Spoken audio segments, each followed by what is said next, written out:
Bonjour et bienvenue à tous dans ce nouveau numéro de l'invité du jour. Cette émission, vous le savez, qui met en lumière le parcours exceptionnel d'hommes et femmes qui font briller le continent. Et notre invité du jour a 3 albums à son actif et son nom à l'état civil est Corinne Céline Thiam, chanteuse, auteure, compositrice, interprète, Coco Argenté, artiste chanteuse camerounaise et sur ce plateau de Gabon 24 pour nous parler de son actualité et ce pourquoi elle est là à Libreville au Gabon. Bonjour Coco Argenté. Bonjour, bonjour, Bienvenue sur Sabrina. Gabon 24. Merci bien, c'est un honneur. Bonjour, chers téléspectateurs et fidèles abonnés de Gabon 24, c'est un honneur. Très bien. Alors, que de nom quand même, hein, pour vous taquiner un tout petit peu, coller à votre biographie, Coco Argenté, la Go Dewey, la Go Galaxy. Pourquoi tous Exactement. ces noms? C'est pour créer un buzz, un mythe. Dites-nous un tout petit peu, Coco Argenté. Est-ce que c'est pour créer un buzz? Ce que je voudrais dire, c'est je me rebonifie à chaque sortie. Donc, j'essaye un peu de mettre du sel dans la bouche de mes fans parce qu'à chaque fois, ils se demandent, mais c'est encore quel nom? C'est par rapport à quoi? Qu'est-ce qu'elle va nous ressortir? Quel look elle va nous sortir? Et chaque fois que je sors un album, je sors toujours un look, un truc différent qui correspond au sobriquet professionnel que je me suis donné. Voilà. Et c'est tout cela, finalement, la sauce Coco Argenté. Exactement. C'est tout cela qui fait de moi une artiste unique. Voilà. Très bien. Alors, peut-on dire que le Bikouti, finalement, vous porte chance? Parce qu'à chaque fois que vous sortez une chanson, c'est un tube sur les réseaux, partout. Voilà, est-ce que je dirais que le Bikutsi me porte chance? Je voudrais d'abord dire que je suis une artiste polyvalente. Je touche à tout, tous les domaines, donc la folk, la musique urbaine, Bikutsi particulier parce que je me suis fait identifier et reconnaître au préalable par le Bikutsi. Donc, je dirais que le Bikutsi m'a accepté, m'a donné une identité, mais ça ne m'empêche pas de toucher à d'autres De registres. toucher à tout, Voilà. très bien. Alors 2020, 2021, une année particulièrement difficile hein, pour les artistes et pour tout le monde d'ailleurs. Comment l'avez-vous vécu professionnellement et quelles leçons peut-on tirer finalement, Coco Argenté? Waouh, waouh, waouh, c'est une question très très pertinente déjà. J'ai un très mauvais souvenir de cette année-là parce que là j'allais en tournée américaine aux États-Unis. J'avais une tournée de 3 mois. Oui. Alors j'arrive aux États-Unis le 12 mars et à 21h, le 12 mars à minuit, l'ex-président de la République américaine, Monsieur Donald Trump, demande de fermer Et officiellement là, vous les restez bloqué frontières. 1 an aux États-Unis. 6 mois, je vais dire, Sabrina. 6 mois. Je reste 6 mois hors, loin de ma famille. Je ne peux plus rentrer en Belgique. Je ne peux même pas aller en Afrique. Je suis obligée de gérer ma famille par téléphone et par les réseaux sociaux. Donc, c'était un peu très, très douloureux. Et on était obligé de gérer aussi les mauvaises nouvelles, comme des décès, le confinement, réapprendre une nouvelle façon de vivre au niveau social, familial. C'était un peu très, très difficile pour moi. Et alors, voilà, Et qu'est-ce qu'on peut retenir finalement de tout ça? waouh, ça c'est une pandémie qui a eu un impact très, très négatif dans la vie sociale, Oui. dans la vie économique aussi, financière, dans le monde. Hein. Et qu'est-ce qu'on peut retenir? On a perdu beaucoup de légendes comme Manu Dibango, Oui. qui est l'un des doyens de la musique camerounaise et mondiale, à qui je Une rends, légende. ah, oui, à qui je rends hommage à travers votre plateforme. Et voilà, qu'est-ce qu'on peut retenir? Nous sommes prisonniers de nous-mêmes, nous sommes prisonniers de cette pandémie, de cet ennemi commun qu'est le coronavirus.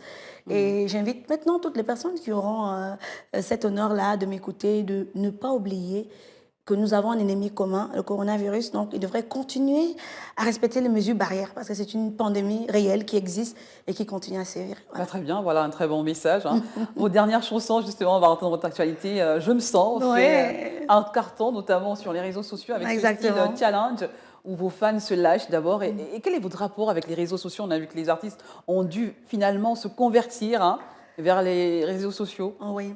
Alors, ce que je pense aujourd'hui des réseaux sociaux, les réseaux sociaux sont incontournables dans le monde actuellement.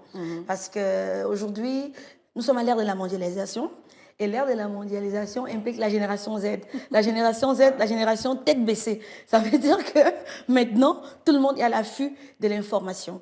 Et à travers les réseaux sociaux aujourd'hui, on a pu se connecter, on a pu créer ce que j'appelle généralement le chimiotactisme positif entre le public du monde et nous les artistes, et ça nous crée un peu plus d'approche Oui. dans le business, à travers le monde entier. Voilà. Plus d'ouverture, on a l'impression complètement connectés, Bien sûr, reliés les uns bien les autres sûr. à travers cette plateforme Bien numérique. sûr, bien sûr, bien sûr, bien sûr. Alors, comment prenez-vous cette avalanche de prestations? On voit autant de challenges sur les réseaux sociaux. Waouh! C'est finalement un bien, ça Ah, aide en question de notoriété. bon, ce que je voudrais dire, c'est important déjà quand même, les prestations, pas seulement au niveau national, mais au niveau international aussi, parce que ça nous connecte. Aujourd'hui, je suis très honorée d'être au Gabon. Mhm. Je fais votre connaissance officiellement, C'est parce un qu'avant, plaisir dans c'était tous les cas. officieusement. Mhm. J'avais l'habitude de suivre vos émissions et bon, c'est un honneur de vous rencontrer aujourd'hui.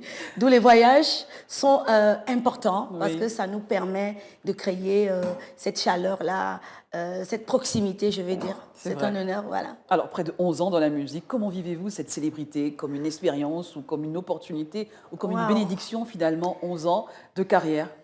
Alors, comment est-ce que je vis mes 11 ans de carrière, depuis le début de ma carrière?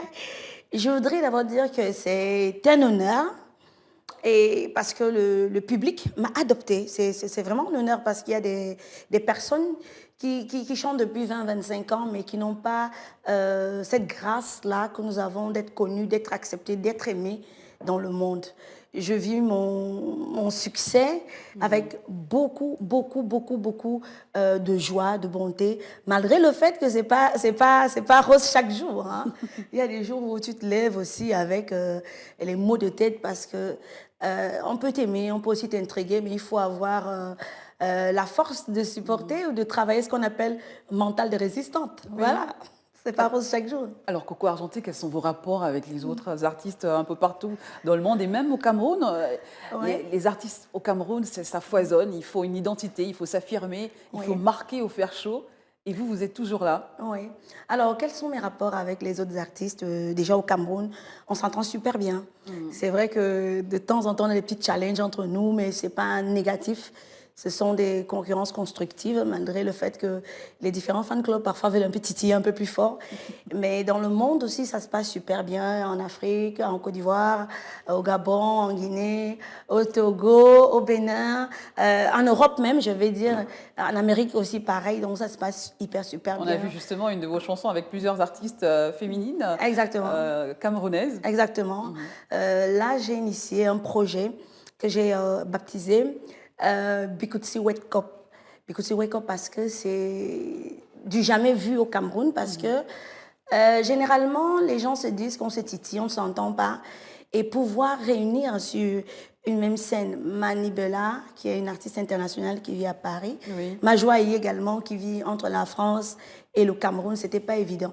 Donc j'ai proposé le projet aux filles, elles ont adhéré, nous avons trouvé un consensus. Nous nous sommes retrouvés au Cameroun, où notre cordon ombilical est enterré. Voilà. Très bien. Alors, on a travaillé dur, dur, dur, et on a sorti cette galette musicale-là qui a donné du baume dans le cœur des amoureux Oui, de la c'est vrai. musique et de nos fans, et c'était un succès énorme. Voilà. Alors, vous êtes assez libre comme artiste, hein. Faire de la musique, c'est aussi être porteur d'un message ou être investi d'une cause. Quel est votre message derrière cette apparence sexy et excentrique qu'on voit derrière tout cela? Alors, Sabrina, moi, ce que je voudrais dire, c'est j'essaye de rester cette belle femme. J'essaye de montrer à la femme que, quelles que soient les responsabilités qu'on peut avoir, on doit s'aimer soi-même. Pour s'aimer, il faut faire l'effort déjà d'avoir une prestance jolissime, s'il faut le dire. Donc, je travaille ce que j'appelle la jolibilité tout le temps, parce qu'avec le temps, j'essaye de me rebonifier avec l'âge. C'est comme le bon vin, hein. Le bon vin se rebonifie avec le temps. Il faut dire que vous avez commencé très tôt par la musique gospel, hein. Vous avez commencé dans des Exactement. chorales Oui. à l'âge de 6 ans. Quel est votre rapport aujourd'hui avec la religion? Waouh, waouh, waouh. Je suis très chrétienne. Ça veut dire que je ne peux pas te dire que je vais à l'église dans la mesure où j'ai essayé d'aller à l'église 2 fois. Je suis devenue plus star que le prêtre. Alors maintenant, ce que je fais, j'organise moi-même des prières à la maison de façon privée. Et voilà, ça se passe super bien. J'ai une très bonne relation spirituelle avec Dieu. Et quel regard portez-vous sur la musique africaine?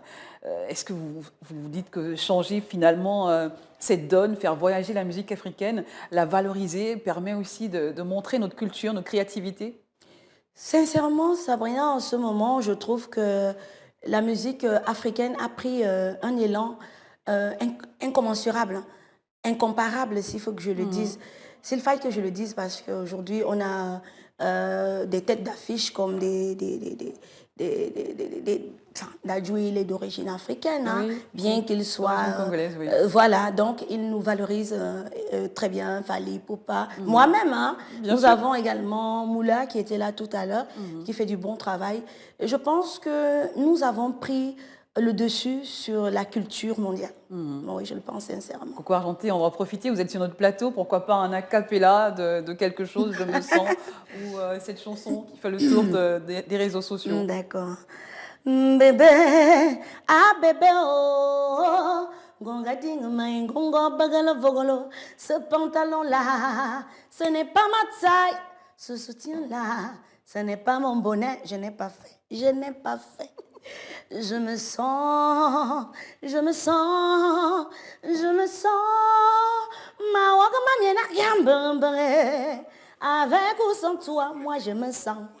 Merci Voilà. Coco Argenté. Alors vous êtes au Gabon en tant qu'artiste Gexstar, hein, dans le cadre d'un apérotalk networking, avec ce thème de la résilience. Que pensez-vous de ce thème de la résilience? On en parle beaucoup. Cette capacité de rebondir malgré les échecs. Oui, oui, oui. Vous savez, je suis déjà honorée et je félicite grandiosement les promoteurs qui ont pensé travailler avec la mixiture des cultures. Ça veut dire qu'ils ne sont pas restés focalisés sur les artistes du terroir. Ils ont essayé d'ouvrir le projet en faisant venir les artistes des pays voisins. Ça veut dire qu'il y a cette osmose culturelle-là qui est importante. Je salue ce projet et je trouve que c'est très louable. Voilà. Alors, vous serez en prestation avec d'autres artistes féminines également, Moula, Tina, la Gabonaise et plein d'autres, pourquoi pas. Alors déjà, quelques titillements, quelques collaborations, on ne sait pas, dites-nous. Oui, oui, pourquoi pas, on en parle dans les coulisses. Et en même temps, ça c'est des petits secrets pro, on ne va pas tout vous dire, sinon la prochaine fois, vous nous poserez plus de belles questions. Ben non, on veut juste l'exclusivité. Hein. Alors, ce sera demain, ce 31 juillet, au Saouti, à 14h. Exactement, nous avons hâte, nous avons hâte. Et j'en profite pour dire à tout le public qui nous écoute, soyez là, vous découvrirez, je vais dire, la nouvelle moi, parce que je ne serai pas la Coco que vous voyez aujourd'hui comme ça, je serai, comme j'ai été la Go Dewey, la Go Galaxy, maintenant je serai the number one. Très bien, merci Coco Argenté, à très bientôt, pourquoi pas, merci avec bien. Une nouvelle actualité. Merci bien, merci. Et un très bon séjour à Libreville. Merci Sabrina, et voilà. Voilà, c'est la fin de cette émission. Nous recevions à l'instant cette artiste camerounaise qui était avec nous sur ce plateau, Coco Argenté, qui nous parlait de son actualité. Et justement, cet apéro networking, un partage d'expérience, ce pourquoi elle est là. Et à très bientôt, l'aventure se poursuit avec un nouvel invité sur ce même plateau de Gabon 24. Restez en compagnie de nos programmes.